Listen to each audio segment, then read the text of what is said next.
Штабовите на Мекејн и Обама се изјаснија во врска со грчко-македонскиот спор. Детали во врска со ова ќе чуете повеќе од мојот разговор кој попланево го водев со Ведран Андоновски од Гласот на Америка на македонски јазик во Вашингтон. Ведран Андоновски од Гласот на Америка на македонски јазик. Ведран, дали во финишот на изборната кампања за овие претседателски избори во Соединетите Американски држави се знае веќе нешто околу тоа кои се ставовите на изборните штабови на двајцата кандидати? Можеш да ни кажеш дали потврдија од штабот на Обама кој е нивниот став во врска со грчко-македонскиот спор? Борјан, кампањата на Обама деновиве објави памфлет насловен Барак Обама и Џо Бајден, подршка за грчките американци, што дава назнаки за насоката на демократскиот двоец за претседателските избори во однос на неколку домашни и надворешно политички прашања, меѓу кои проблемот со името. Во пасусот насловен Поранешна Југословенска република Македонија стои дека Барак Обама беше еден од трите првични коспонзори на Сенатската резолуција 300, дека ги поддржува преговорите под раководство на Обединетите нации и верува дека може и треба да има спогодба меѓу Скопје и Атина за заеднички прифатливо име што води кон поголема стабилност на Балканот.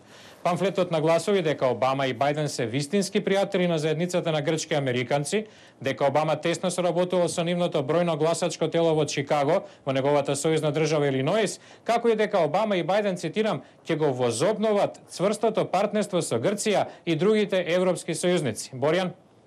Ведран, Обама, сенаторот и кандидат за претседател, е потписник на резолуцијата на Американскиот сенат број 300. Можеш да не подсетиш малку што содржеше таа резолуција?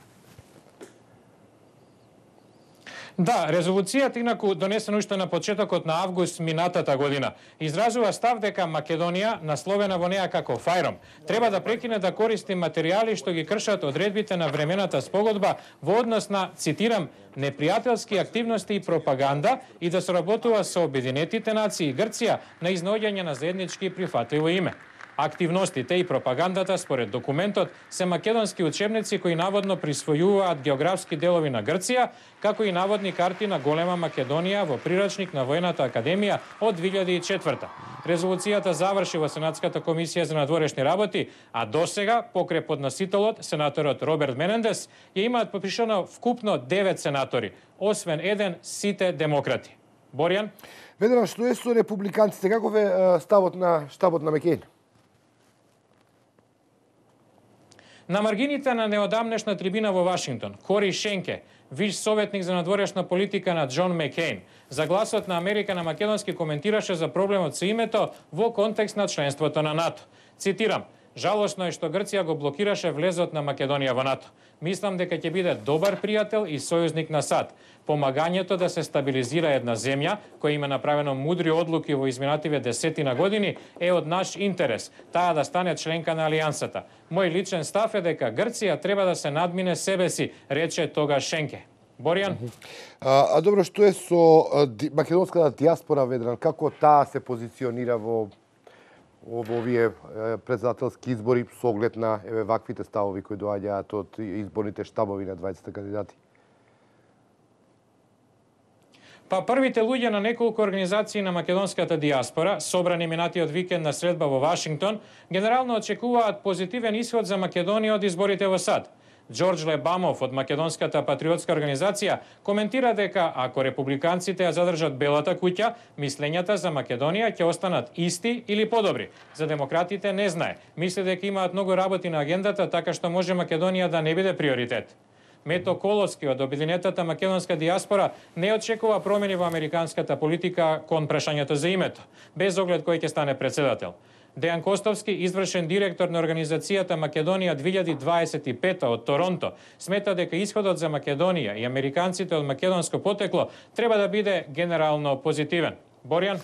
За крај уште само кратко да те прашам, како стојат, што е со анкетите, кој води, до каде е битката, како се одвива трката, кој е во предност, бидејќи имаше доста контроверзни информации околу тоа како стојат работите во анкетите, кој е подобар, кој е втор, кој е прв? Да, Обама има значително, па дури и двоцифрено водство пред Мекејн според поголемиот дел анкети, меѓу кои оние од сојузните држави за кои се претпоставува дека може да го решат победникот. Аналитичарите тоа го припишуваат на представата меѓу гласачите дека Обама би бил поспособен да се справи со тековните економски проблеми и кризата во финансискиот сектор. Мекейн коментира дека и покрај индикациите во анкетите, главниот и последен збор ќе го имаат гласачите на 4 ноември. Тој денес е на кампања во Флорида, една од клучните држави, а темата на собирите е сега веќе добро познатиот Џо водовочијата.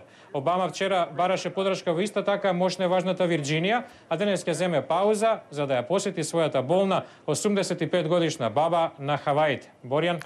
Ведран Андоновски од Гласот на Америка на македонски јазик, ти благодарам. Тоа беше мојот разговор со Ведран Андоновски од Гласот на Америка на македонски јазик.